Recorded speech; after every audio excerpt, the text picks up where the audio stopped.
va hasta lo que acabamos de ver. Ujú. No estoy segura. Déjame, ahorita termino esta presentación y reviso el acta. Vale, gracias. Pero creo que sí. El segundo va hasta, es que no sé si va con ETAs o no. Esa es la duda. Ahorita termino y revisamos el acta. ¿Alguna pregunta más?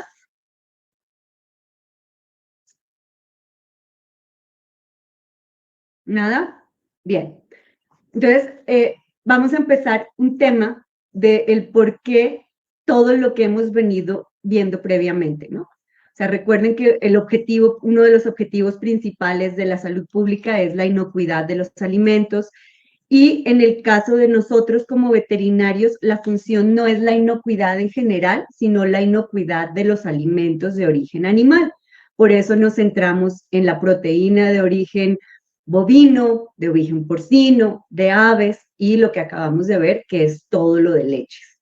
Entonces, una de las principales razones es justamente evitar este grupo de enfermedades que son las denominadas enfermedades transmitidas por alimentos o por su abreviatura ETAs. La Organización Panamericana de la Salud define las ETAs como cualquier síndrome causado por la ingestión de alimentos o de agua. Se considera desde nivel individual hasta grupos de población. ¿Cuándo genera una alerta epidemiológica? Cuando son más de 2 individuos y que tienen nexo epidemiológico en la presentación de la enfermedad. Y lo usual es que nosotros vemos que cuando hay una enfermedad transmitida por alimento, cuando es un grupo, es cuando llama la atención, pero cuando es una única persona, probablemente se deba o se atribuya a otras características más que el alimento. ¿Se acuerda que cuando veíamos enfermedades infecciosas, veíamos los determinantes de la salud, de la enfermedad? Entonces, hay condiciones que son propias de los individuos que pues van a hacer que se enfermen o no, entonces por eso una única persona no genera alerta, pero más de 2 ya se sabe que podemos estar frente a un brote de enfermedades. ¿Por qué son importantes? Porque se presentan casos de más de 600 millones de personas. De esas 600 millones, el 92% son causadas por enfermedades infecciosas y es la enfermedad diarreica causada por estas enfermedades es la segunda, causa de muerte en niños menores de 5 años y se sabe que causa hasta 500,000 muertes por año. Entonces, si se dan cuenta, es una enfermedad que tiene un impacto tanto en la morbilidad como en la mortalidad de la población.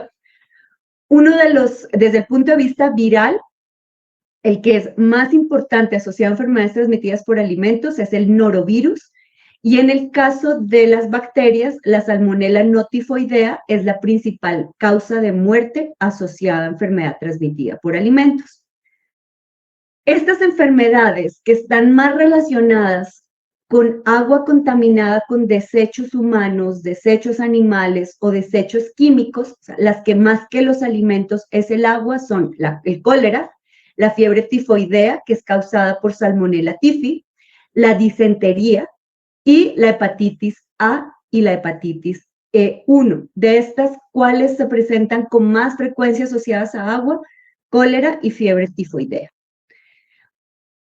De origen animal definitivamente son los que están más asociados, porque desde el inicio hablábamos, cuando empezamos a tratar esto de inocuidad, les mencionaba que son productos que tienen lo ideal para que una bacteria se desarrolle. Tienen altos contenidos de proteína, son húmedos y eso hace que, y por eso pues se denominan productos perecederos. Entonces, respecto a esto, el 48% de los brotes de enfermedades transmitidas por alimentos involucra cárnicos, lácteos o derivados y huevos, para que lo tengamos claro.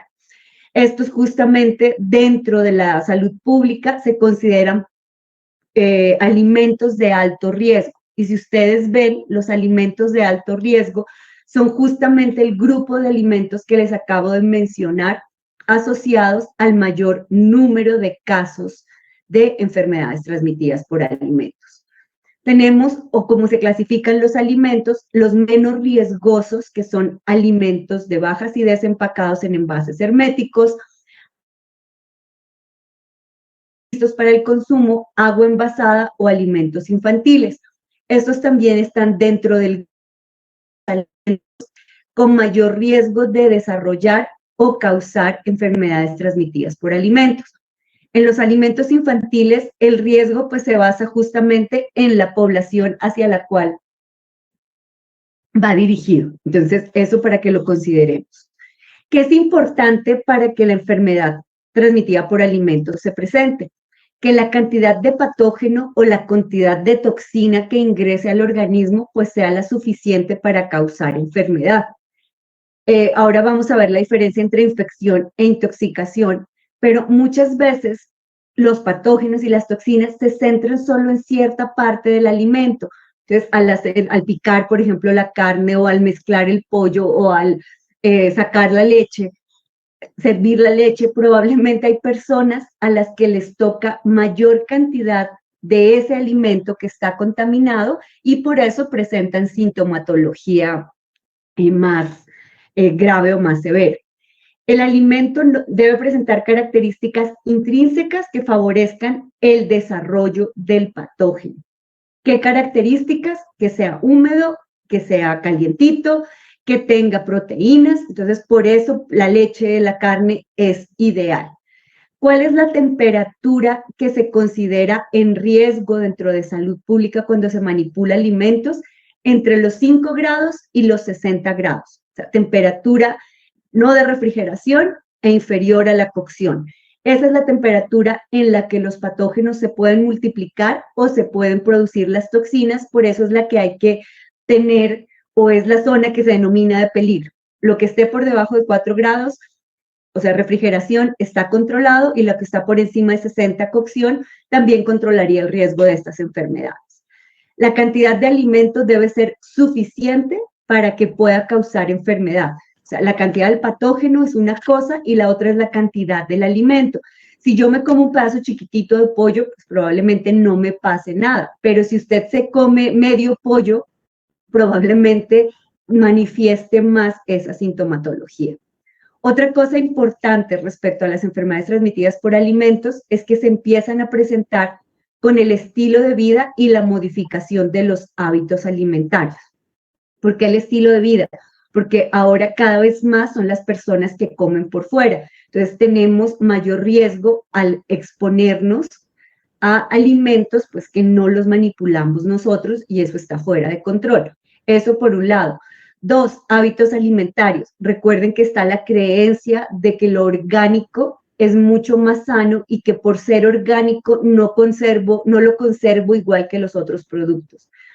Sin embargo, si bien ahí hace referencia fuera del hogar, también recuerden que hay muchos brotes de enfermedades transmitidas por alimentos que se presentan dentro del hogar por el desconocimiento de las amas de casa respecto al manejo y conservación de los mismos.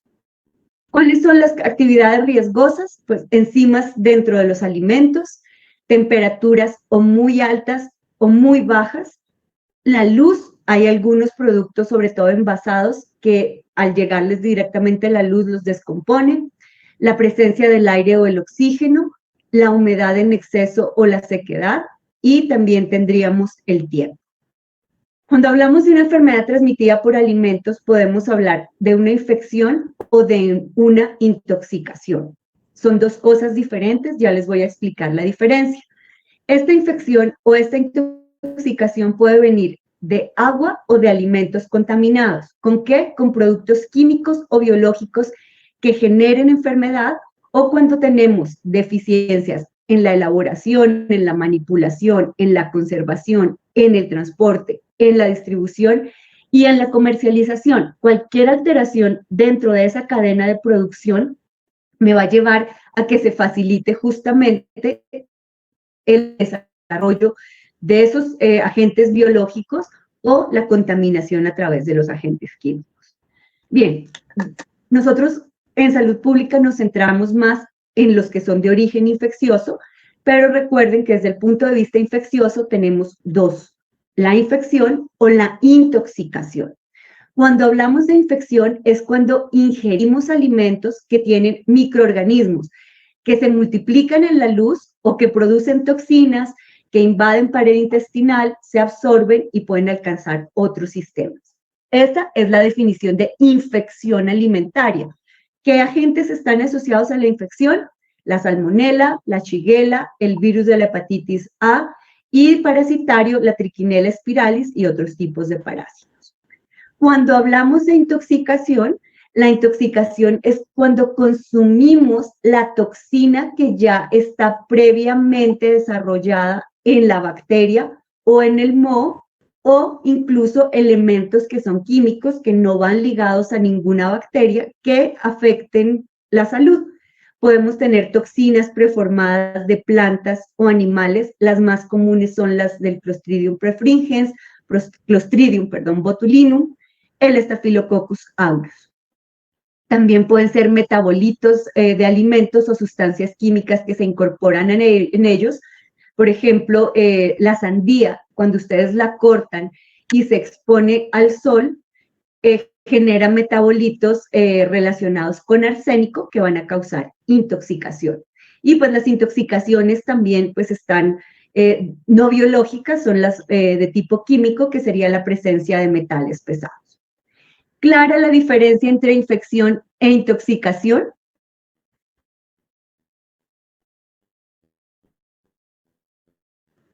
Sí, profe.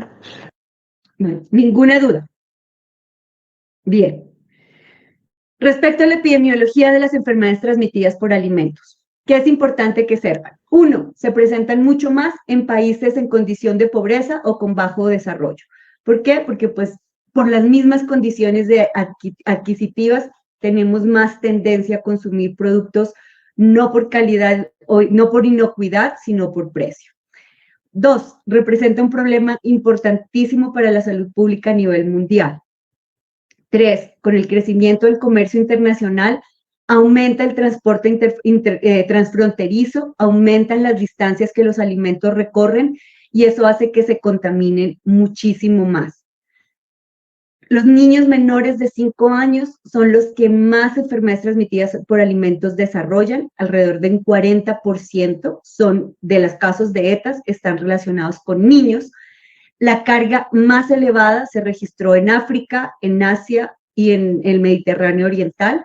Latinoamérica no compite con esos niveles de ellos. La diarrea es el síntoma más frecuente de cualquier enfermedad de transmisión alimentaria y se sabe que cada año alrededor de 2,2 millones de personas mueren por enfermedades diarreicas asociadas a enfermedad transmitida por alimentos. Adicionalmente, esto es como lo pasajero y lo que uno observa primero. Sin embargo, vamos a ver que hay agentes o infecciosos o contaminantes químicos que pueden llevar a consecuencias más graves como insuficiencias renales o hepáticas, afecciones neurológicas, artritis, cáncer e incluso muerte. En Colombia, en el 2022, que es lo que está consolidado, se reportaron 895 brotes con 11.577 personas afectadas. La mayoría de estos casos, miren, se dan en el hogar, o sea que no, el problema no siempre es por fuera, el problema es que no sabemos manipular los alimentos y muchas veces dañamos los procesos de conservación en casa. Ya lo hablamos para las carnes, ya lo hablamos para las leches. Restaurantes, 26,5%, instituciones educativas, 14,3%, instituciones militares, 2,3%, y establecimientos penitenciarios, 1,7%. Entonces, esto para que más o menos sepamos qué es lo que pasa en Colombia. Productos o alimentos mayormente implicados, el pollo casi siempre lo van a encontrar como número 1 dentro de las proteínas de origen animal, 24,4% de esos brotes, el queso, lácteos, 22,2%, y el arroz, 21,9%. Algunas veces se considera que el arroz no es necesario refrigerar, no es necesario conservar, y adicionalmente, pues el arroz casi siempre va combinado de alguna proteína, entonces por ahí puede haber un sesgo. Pero esto es más o menos lo que pasa en Colombia. ¿Qué factores contribuyen a que aumente la presencia de estas enfermedades en Latinoamérica o qué es lo que ha descrito la Organización Mundial de la Salud? Uno, ausencia de agua potable y alcantarillado, que cuando veamos saneamiento básico se van a dar cuenta las cifras.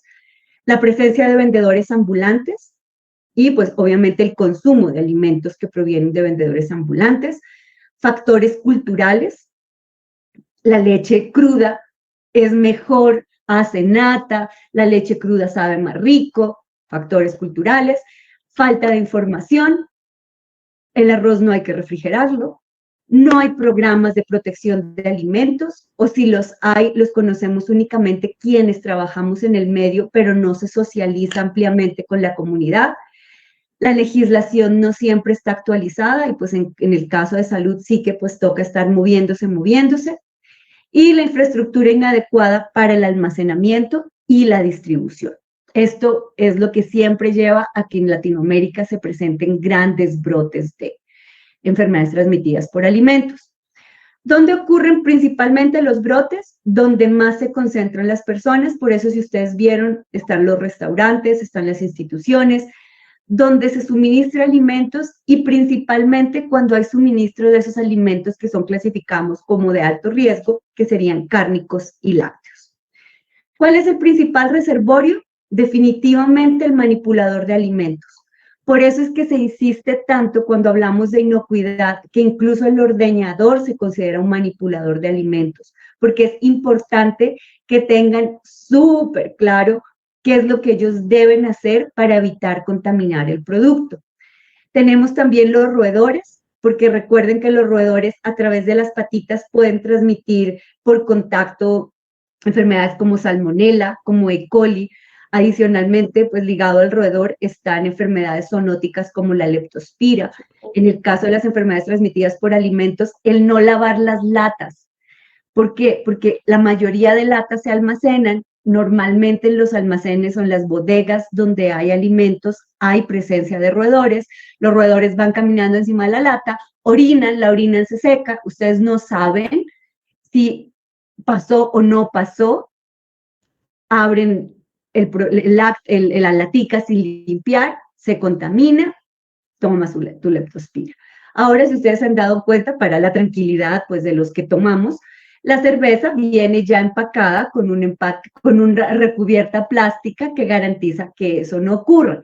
Pero si se almacena de forma individual, pues probablemente pueda existir esa opción y es un riesgo al que se exponen y nos exponemos quienes consumimos productos enlatados. También los insectos, moscas en patas, casi la mayoría de bacterias se transmiten por esa vía, utensilios de cocina, riego con aguas contaminadas. Recuerden que con el riego tienen muchas enfermedades parasitarias, sobre todo cisticercosis, que no solo son cárnicos, también está ligada a verduras y a frutas. Productos que provengan de animales enfermos, sanidad animal, producción primaria, planes sanitarios. ¿Qué contaminantes tenemos asociados a enfermedades transmitidas por alimentos? Primero, el contaminante físico, que casi no genera problemas porque se observa con facilidad. Cuando viene un producto con trozo de madera, con plástico, con vidrio, con papel, incluso con pelos. El riesgo aquí es más riesgo físico, que no nos demos cuenta, por ejemplo, que en el frijol o en las lentejas vienen las piedritas y haya fracturas de dientes.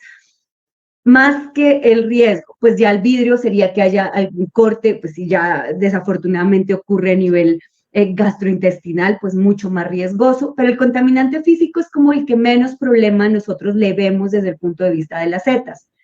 Tenemos los contaminantes químicos, en el que más se está poniendo en este momento problema o se está centrando es en los metales pesados, específicamente en los peces, porque ya les decía que ellos se hacen algo que se llama la bioacumulación, y es que hay cierta cantidad presente en el ambiente, pero ellos lo bioconcentran, entonces esas concentraciones es como si se elevaran.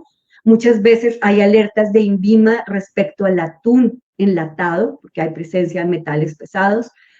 Hay aditivos alimenticios, muchas veces conservantes, otras veces productos que se utilizan para generar cambios de color, bueno, que pueden llevar a esa contaminación. Fármacos y plaguicidas, resistencia antimicrobiana, sustancias orgánicas que sean nocivas, aquellos productos que generan sustancias químicas que pueden ser tóxicas, como el caso de la sandía. También hay otros productos que generan ese tipo de de toxinas. Tenemos la contaminación biológica, bacterias y sus toxinas. Las principales asociadas a enfermedades transmitidas por alimentos son el Staphylococcus aureus, el Clostridium perfringens, el Clostridium botulinum, el Vibrio parahemolyticus y el Bacillus cereus. Tenemos virus, casi todos los virus generan enfermedad transmitida por alimentos, algunos hongos y algunos parásitos. Ya les voy a mostrar los cuadritos de los más importantes relacionados en Colombia. ¿Cuáles son los mecanismos de transmisión? El más importante definitivamente es la contaminación fecal y posterior a eso, que esto sería más parte primaria, aunque también puede darse cuando se manipula durante la cocción, un operario que no se lave las manos, un inadecuado manejo del producto, desconocer que hay que refrigerar, dejar enfriar los productos a temperatura ambiente. Desde la producción hasta el consumo hay muchos mecanismos de transmisión. Ingerir alimentos que no son preparados o que no son bien seleccionados y que algunas veces hacen parte del ciclo de vida de los microorganismos, y definitivamente en esto sí que se centra en todo lo que es de origen animal, como los cárnicos y los lácteos. Perdón. ¿Qué es lo que yo tengo en cuenta cuando veo un cuadro clínico de enfermedad transmitida por alimento? O sea, un paciente que llega con vómito y diarrea. Uno, ¿cuál es la concentración del agente etiológico? Entonces, ¿qué debo hacer? Tomar muestras de esos alimentos que se consideran sospechosos y hacer análisis microbiológico para establecer si hay agentes patógenos que pudieron causar el cuadro. Dos, debo considerar la manipulación a la que fue sometido. Si fue porque ustedes estaban en práctica y comieron en el carrito que estaba fuera de la finca, si es porque están en una zona donde no hay luz eléctrica, entonces consumieron productos lácteos, no tuvieron refrigeración. ¿Cuánto duró la exposición? Si fueron varios días, por ejemplo, cuando uno va a zonas donde el agua no es suficientemente potable, por ejemplo, costa pacífica,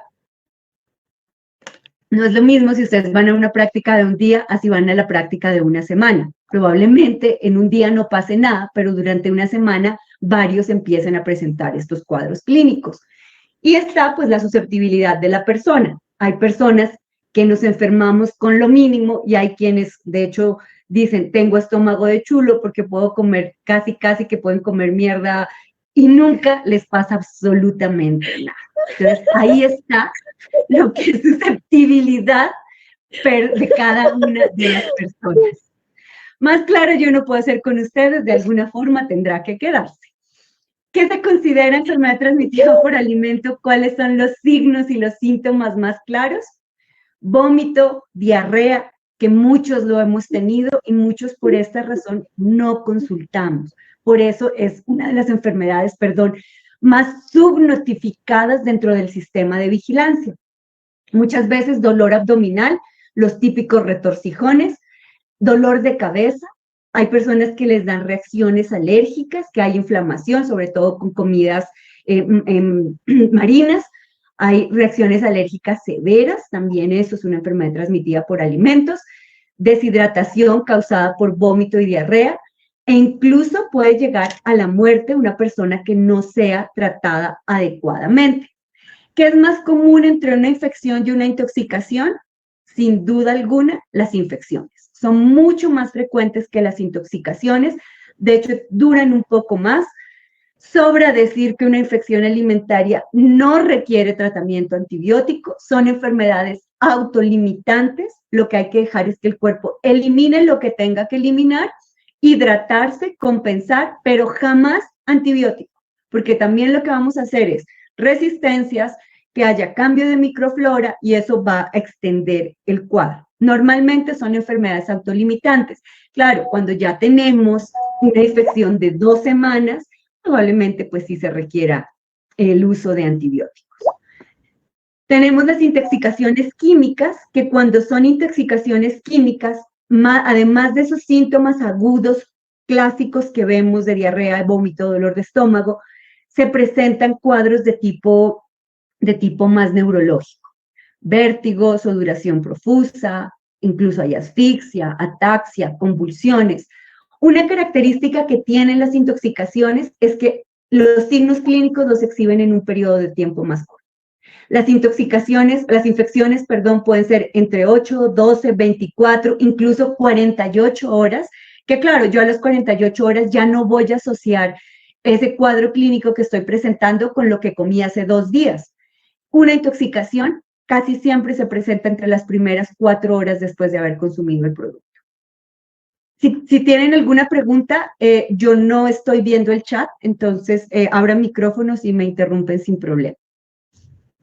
¿Dudas, preguntas? Claro hasta aquí, causas, claro hasta aquí la diferencia, por qué se presentan, o hay alguna duda. Hoy están hablando mucho, me tienen preocupadísima. ¿Nada? Claro, profe. Hay importancia que se diferencie la intoxicación de la infección. La diferencia básicamente es, o sea, la importancia, las dos son igual de importantes, pero yo puedo diferenciar, o incluso, por ejemplo, si uno de los protocolos va a ser antibiótico, porque desafortunadamente en algunos casos sí se requiere, cuando es intoxicación, es que ahí sí que el antibiótico para absolutamente nada va a funcionar, porque lo único que yo tengo es que esperar que la toxina se elimine. Ese sería desde el punto de vista de tratamiento. Desde el punto de vista de salud pública, las dos se tratan por igual, los dos impactan el sistema de salud por igual, porque son pacientes o personas que normalmente pues terminan hospitalizadas cuando son cuadros graves. ¿Algo más, angelitos? Bien, entonces les voy a resumir las principales causas infecciosas en bacterias, virus, parásitos, con cuadros clínicos ya se me fue, con tiempos de incubación. El tiempo de incubación es lo que a mí me sugiere y hay sintomatología que es bien específica. Vuelvo y les insisto, más que se aprendan esto en memoria, es que uno pueda orientar el diagnóstico, porque nosotros cuando hacemos investigación de campo debemos tomar muestras de los alimentos que las personas consumieron. Si yo tomo la muestra de pollo, pues yo debo pedirle al laboratorio algo de lo que yo sospecho que puede ser. Yo no le puedo decir, analice microbiológicamente el pollo. No, por favor, enfóquense en enterobacterias, enfóquense en salmonela, puede ser listeria, o sea, para donde ustedes vayan, y es por eso que yo les presento estos cuadritos, antes de que vayan a gritar y a hacer showcitos. Uno, primero, bacteria que puede causar enfermedad transmitida por alimentos. Bacillus cereus, el tiempo de incubación de 8 a 16 horas. Bacillus cereus, ¿dónde lo encontramos? Lácteos, sin lugar a duda, pero más que lácteos son equipos de ordeño o equipos que están asociados a leche. Si lo vemos en enfermedad transmitida por alimentos, puede estar en cereales, en natillas, en salsas, en embutidos y en vegetales cocidos. Es donde por el cual yo puedo intoxicarme o infectarme con bacilos. Los signos no es ninguno diferente a lo que ya vimos. Brucela, miren el tiempo de incubación de Brucela. Es casi que crónico, de 50 a 60. ¿Cómo me contamino? Trabajo con animales o consumo de productos, específicamente leche, sin pasteurizar. ¿Qué presenta? Esta sí que es diferente porque no presenta nada ni diarreas, sino fiebre, sudor, malestar, anorexia, dolor de cabeza, dolor en músculos y articulaciones. ¿Qué es esto? Gripa. ¿Cuántas personas tendrán brucelosis y no son bien diagnosticados? ¿Por qué? Porque todo lo que tiene esta sintomatología general son virosis. Entonces, ojo con esto. Campylobacter, bastante frecuente. Cualquier cosa, porfa, solo me interrumpe. Periodo de incubación largo, de 2 a 5 días. ¿En dónde encuentro más Campylobacter? Cuando fuimos a planta les dijeron, problemas, aves crudas o poco cocidas, leche cruda y agua contaminada. Campylobacter, además del cuadro gastrointestinal, se caracteriza porque dan calambres, o sea, son muchos retorcijones y no hay diarrea. no como se esperaría para los tipos de retorcijones que se presentan. Entonces, ese es algo diferente. Ya hemos visto dos diferentes a lo convencional, Brucella campylobacter. Aquí venimos con las intoxicaciones. Miren, Clostridium botulinum genera neurotoxinas entre las 18 y 36. Incluso creo que es un poco menos. Pero este botulinum está asociado a productos que no son bien enlatados o productos fermentados que generalmente se hacen en casa. Porque esas mermeladas que hacen en casa, que muchas veces el frasquito no se cierra herméticamente, puede producir neurotoxinas. Si hablamos de enlatados, ¿cómo sé yo que puede estar un enlatado dañado? Cuando está abombado. Si la tapa está redondeada, por favor no se lo coman. Eso es un indicador de que hay alguna bacteria que está produciendo gas y por eso se infla la lata. Entonces, y de hecho uno debe tocar la lata y si suena como si tuviera aire, no se la coman, rechacen esa latica. Si se la regalan en la ancheta navideña, revísenlo, porque algunas veces ahí es donde se deshacen de todos esos productos. Riesgo, definitivamente, Clostridium botulinum. ¿Qué es lo que genera? Neurotoxinas. Como son neurotoxinas, lo que se va a ver es sintomatología neurológica. Visión doble borrosa, párpados caídos, dificultad para hablar, dificultad para tragar, sequedad en la boca, debilidad muscular y parálisis. Tenemos también Clostridium perfringens, que ese sí tiene un periodo bien rápido, yo creería que desde las 2 horas hasta las 24 se presenta esta intoxicación. Usualmente son carnes de res o pollo, salsas. ¿Por qué las salsas? Porque hay muchas salsas que se hacen a base de huevo. Por ejemplo, la mayonesa casera se hace con huevo y se hace con leche. Entonces son dos productos que son altamente perecederos. También Clostridium perfringens puede estar en alimentos secos, incluso precocidos. Este sí tiene el típico cuadro gastrointestinal, pero a largo plazo puede haber incluso necrosis del intestino delgado. Otro súper importante es E. coli. Recuerden que E. coli se considera un indicador o marcador sanitario. ¿De esto ya hablamos o no les mencioné esto?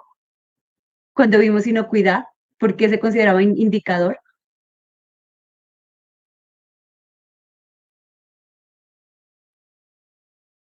¡Yujú! ¿No escuché? Creo que no. ¿No? Vale. El E. coli se considera un indicador porque el E. coli es lo más fácil que hay para eliminar. O sea, pasa un trapo así sea sucio, medio untado de desinfectante y E. coli se muere. O sea, E. coli sería como la nueva generación. A todo es sensible. Si E. coli se encuentra en el alimento, quiere decir que puedo encontrar absolutamente de todo.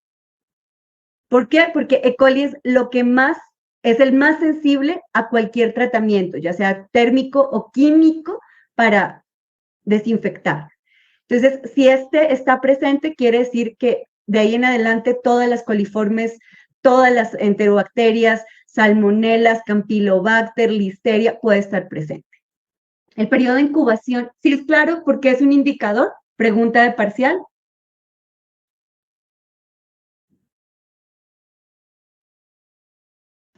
¿Sí? Prácticamente es fácil de eliminar, dijo usted, ¿no? Y porque puede haber más patógenos.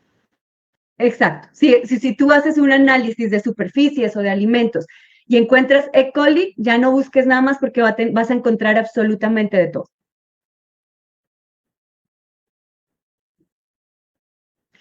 Bien, tiempo de incubación de 12 a 72 horas, alimentos crudos, heces de animales, importante, se transporta en las patitas de las moscas.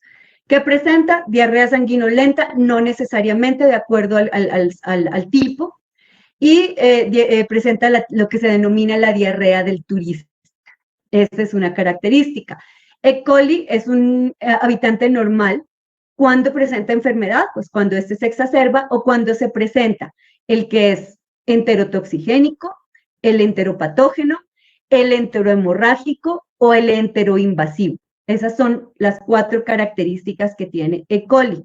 Y pues de acuerdo a cada una de esas clases de E. coli, pues va a presentar los signos adicionales. Tenemos otra enterobacteria que es la Shigella. Esta es la que da disentería basilar periodo de incubación de 12 a 48 horas. Necesita una cantidad súper bajita para manifestar enfermedad que afecta agua, toda la leche y derivados, mariscos y vegetales crudos. No hay signos adicionales a la diarrea. La Yersinia enterocolítica, el periodo de incubación es largo, mayormente asociado a cerdo, da linfadenitis mesentérica y síndrome pseudoapendicular. ¿Qué quiere decir esto? Que Yersinia muchas veces se confunde con apendicitis. Da dolor de apendicitis, característica de Yersinia. No hay vómito, no hay diarrea, solo hay dolor en la misma zona de la apendicitis, por eso se conoce como síndrome pseudoapendicular. Entonces aquí yo les estoy sacando las diferencias porque esto sí lo vamos a evaluar. ¿Qué más tenemos? Listeria monocitógenes. También la listeria es un periodo de incubación amplio, casi todos los alimentos asociados a animales, y da más sintomatología neurológica, dolor de cabeza, rigidez en el cuello, confusión, pérdida del equilibrio y convulsiones.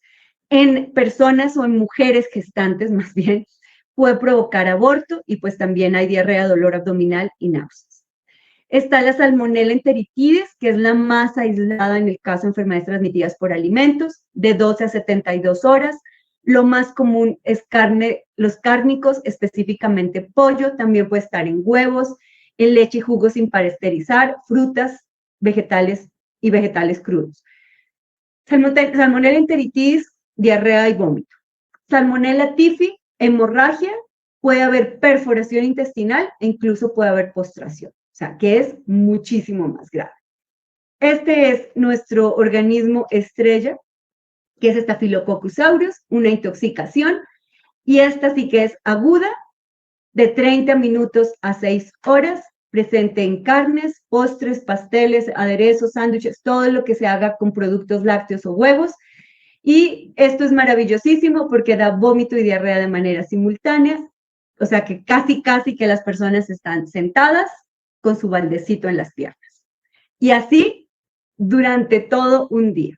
Intoxicación súper típica, súper clara, y es la que tiene el periodo de incubación mucho más corto. Entonces, cuando es estafilo, pues es que ni piensen en antibióticos, y en dos, 3 días están completamente bien, cuando hayan eliminado, y pues obviamente va a depender de la cantidad de lo que hayan comido.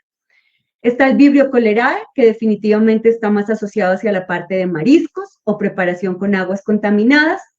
Característica que tiene, diarrea acuosa, que es agua de arroz.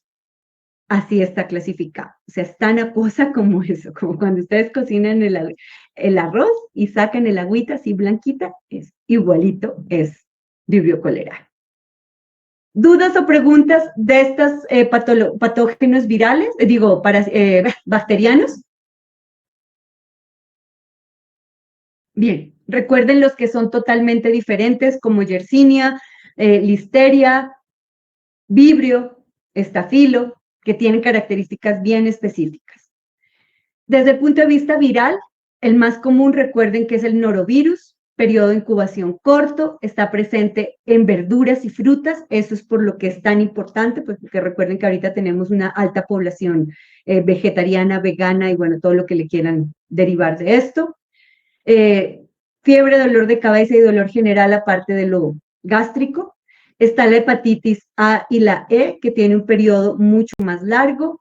Esto es como está descrito. Ese es de color arcilla, pérdida de apetito, orina de color oscuro, dolor articular e ictericia. Recuerden pues que es hepatitis.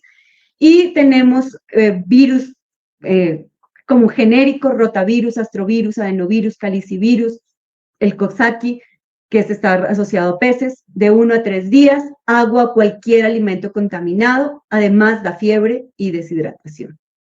En cuanto a las parasitarias, tenemos trichinella, más asociado a carne de cerdos, cisticercos, Taenia saginata y solium en carne de bovinos y porcinos, fasciola, hígado, rumiantes y cerdos, toxoplasma gondii, carne de bovinos, entamoeba y giardia, agua y alimentos contaminados, Ascaris y trichuris, agua y alimentos, y en la comida de mar, anisakis y difilobotrum. Estos todos causan vómito, diarrea En la forma aguda, pues ya sabemos que en el caso del cisticercosis, pues puede haber neurocisticercosis, pero estas son las principales causas parasitarias. Causas micóticas, ciclospora, criptosporidium, micotoxinas, que tienen en común periodos de incubación largos, donde están presentes principalmente frutas y verduras, es donde más hay hongos, que generan, además de lo típico, en el caso de ciclospora, calambres, criptosporidium es casi que una infección o una intoxicación, y de las micotoxinas, es especial las aflatoxinas, que son causadas por los aspergillus, pueden llevar a presentar o son carcinogénicas. Eso es lo grave de las micotoxinas. De hecho, hay varios estudios sobre micotoxina M en leche, porque pues se está tratando de descartar por qué se está presentando cáncer de manera tan frecuente. Contaminantes ambientales asociados a ETAs, carbamatos y organofosforados, dioxinas. Carbamatos y organofosforados básicamente se utilizan para fumigación, incluso hay algunos que se utilizan pues como antipulgas también. ¿De qué va a depender la sintomatología? De la dosis y el tiempo de exposición, agua y cualquier alimento. En este caso no hay sintomatología diferente, nada que preocuparse. Las dioxinas, según la exposición, las dioxinas están presentes cuando se hace un mal proceso de los alimentos, cuando son pescados, carnes, huevos, y está más asociado a lo que son grasas y aceites. Recuerden que las dioxinas es lo que se libera con esos aceites quemados, o sea, que esas papitas que ustedes compren en la calle, de esos aceites súper quemados, el riesgo son las dioxinas. ¿Qué pasa con las dioxinas? Problemas de reproducción y desarrollo, afectan el sistema inmunitario, interfieren con las hormonas y ya se sabe que son cancerígenas. O sea, no es un cuadro agudo, no les va a pasar nada con las papitas, pero a largo plazo, si hay mucha exposición a dioxinas, miren crónicamente lo que puede pasar. Metales pesados igual, según dosis y tiempo, alimento y agua, principalmente lo que son productos de pesca, alteraciones neurológicas, lesión del sistema nervioso y renal, alteraciones de piel y dolores corporales. Estos son intoxicaciones por contaminantes ambientales. ¿Qué encontramos también? Contaminantes generados en la preparación y en el procesamiento, biosulfitos y otros adulterantes. Este bisulfito se utiliza mucho en la carne cuando empieza a ponerse verdosita y negrita oscura y empieza a oler mal.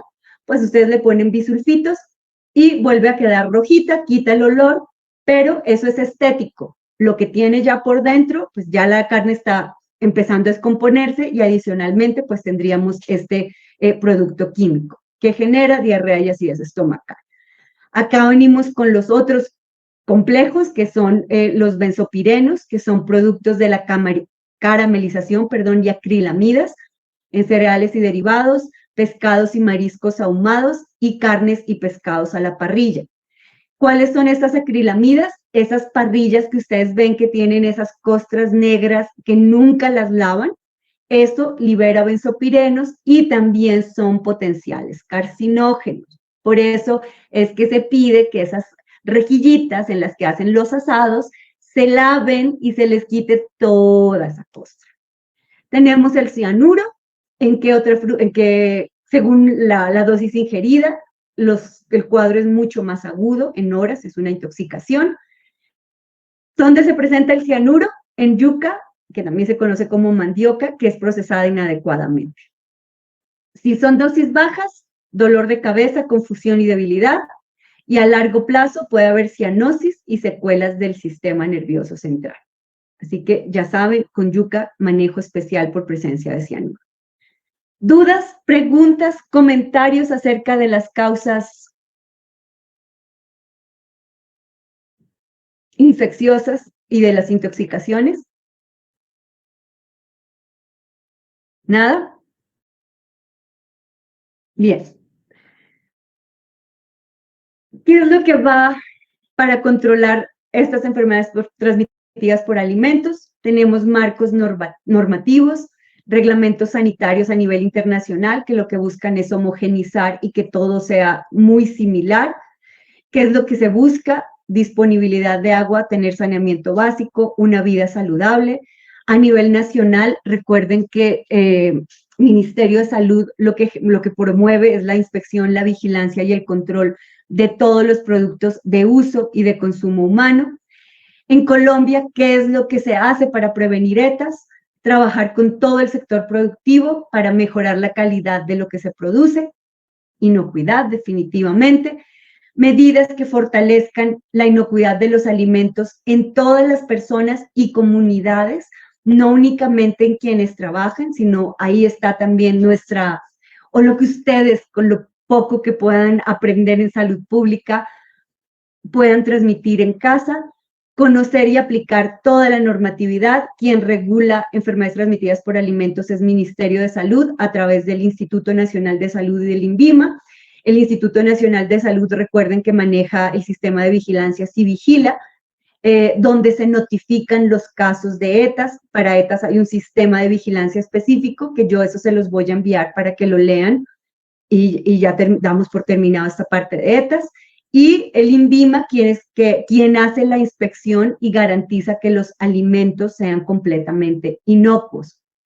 Desde la Organización Mundial de la Salud, ¿cuál es la clave que ellos ponen? Limpieza, lavado de manos antes, durante la preparación de alimentos, después de ir al baño, lavado y desinfección de superficies y equipos, protección de alimentos y áreas de preparación de insectos y animales.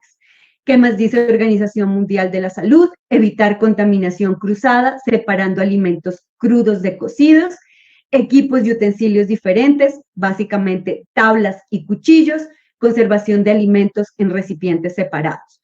Ahora, los colores no es solo por estética, muchas veces lo que se usa son más de utilidad, como ustedes lo quieran. No es que les van a decir que la tapa azul es para esto, la roja, pero es para que nosotros en casa tengamos ese código de colores. Todo lo que es azul es para, no sé, para verduras, todo lo que es verde para frutas, todo lo que es rojo para cárnicos, y separar en los cárnicos. Entonces, son claves que da Organización Mundial del manejo convencional para el control de ETAs. Cocción completa, específicamente a qué alimentos de origen animal, carne, huevo y pescado. Cocción completa, o sea, más de 63 grados centígrados con termómetro tomado en el centro del producto. Hervido a mínimo de 70 grados. Para que yo hable de cocción completa, definitivamente tengo que usar un termómetro. Eso que uno ve en casa, ay, sí, ya está menos rojito. No recalentar, recalentar completamente la comida cocida. ¿Qué quiere decir? Que no solo quede tibiecita, sino que alcance esas temperaturas superiores a los 70 para evitar que las bacterias hayan proliferado y pues yo me intoxique. Mantener alimentos a temperaturas seguras. ¿Cuál es la temperatura segura? Entre 5 y 60 grados es la riesgosa. Bajo 5 para decir que es refrigero, sobre 60 para calentar la comida. A temperatura ambiente se recomienda no tener nada por máximo 2 horas o menos de 2 horas es lo ideal para evitar que haya proliferación. No descongelar a temperatura ambiente. ¿Cómo se hace la descongelación? Con agua o el microondas. Ahora todo trae opción de descongelar. Es la forma correcta. O simplemente bajo el congelador a la nevera y dejo que ahí se descongele, pero no a la temperatura ambiente, que muchas veces lo que uno ve es que sacan la carne y la dejan en el lavaplatos, además. ¿Por qué? Pues porque escurre, y en el lavaplatos, ¿qué es lo que ustedes hacen? Lavan, desinfectan y ahí ponen ustedes la carne, ¿no? Entonces, ojo con esto. Usar materias primas seguras, agua potable, alimentos sanos y frescos, alimentos procesados.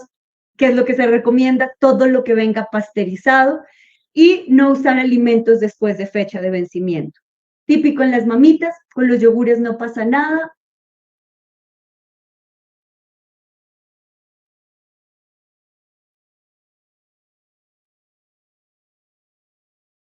Alimentos, como se dan cuenta, súper introductorio, muy amplio, De esto hay libros enteros de cada patología, de cada agente patógeno, ustedes van a encontrar características bien específicas, pero pues esto ya es para quienes se vayan a dedicar en realidad.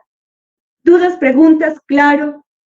¿Qué tienen ganas de ir a almorzar después de esto?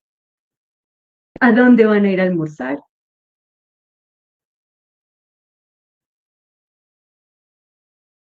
Nada. Ninguna duda, ninguna pregunta, ningún comentario. Bueno, entonces, después de esto nos volveremos a ver el 28 de noviembre en el laboratorio de leches. 8 de la mañana, tercer piso, edificio de laboratorios, en el laboratorio de Jairo España. Necesito que hagan grupos de 4 personas. Cada grupo de 4 personas va a llevar una muestra de leche, más de 200 mililitros idealmente, o sea, medio litro, en un recipiente que esté cerrado, idealmente que sea leche cruda o leche que vendan en crudero, más que la bolsa de leche, bata, guantes, gorro, tapabocas, la guía que ya la voy a subir, disponibilidad para trabajar. Si no cumplen ninguno de esos criterios, no vayan al laboratorio. No pasa absolutamente nada. ¿Ok? 2, 30 de noviembre, parcial, 8 en punto de la mañana, de 8 a 9 práctico, de 9 a 10 teórico, y a las 10:30 empezamos clase de enfermedades transmitidas por vectores. Lamento saturarlos, pero ya estamos en la última, y lo que no quiero es ponerles clases en línea, porque yo ya sé que aunque están con cámara prendida, yo ya los veo chateando el 80% del tiempo, están menos inactivos, no están revisando. Entonces, evitémonos, ya se dieron cuenta que estando en clases y yo molestándolos cómo les fue en el parcial, no quiero pensar cómo les va a ir en los demás. Ya les reviso lo del tercer parcial. ¿Dudas, preguntas, algo que quieran comentar? Profe, o sea, el parcial viene de dónde hasta dónde. El segundo parcial va desde cárnicos hasta leche.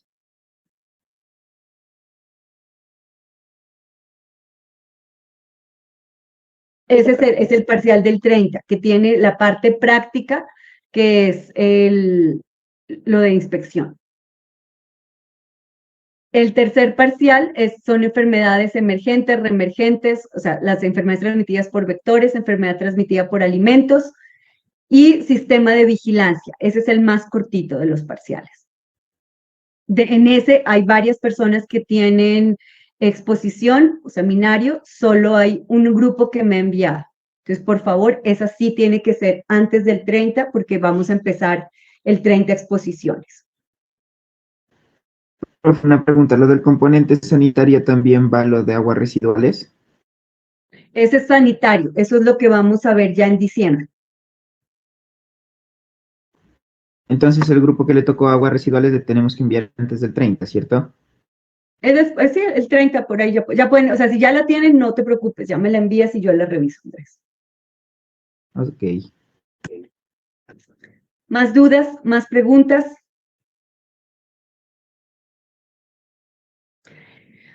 Hoy les voy a enviar ya no pude hablar. Sistema de vigilancia de ETAs, la presentación. Es súper fácil, eso no tiene mayor complique.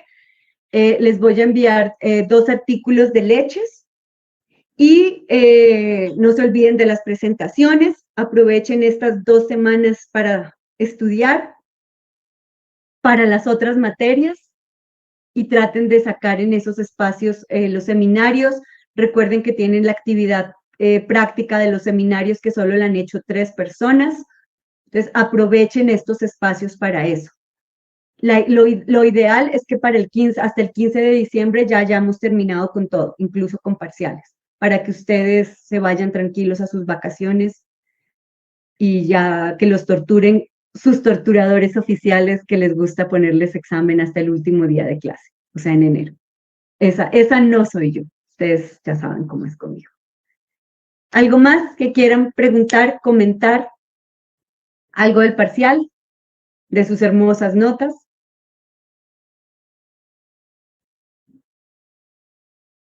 ¿Nada? Vale. Entonces, vayan a almorzar rico, cuídense mucho, no me extrañen tanto y si ya vemos algo urgente que se necesita, pues podemos programar el miércoles de 2 a 4 algo, que es un espacio que todos tienen en común. Y si no, yo espero que cubramos todo lo que tengamos que cubrir en estos días. Bueno. Bueno, Doc, gracias. Bueno, Bueno, señoritas y señores, cuídense mucho y ya nos vemos en 28 de noviembre si no he muerto deshidratada en alguno de los dos lugares. Luego, Doc, chao, Doc, Gracias. hasta luego. hasta luego, profe. ¿Me ibas a decir algo? No. Gracias, Doc. Chao.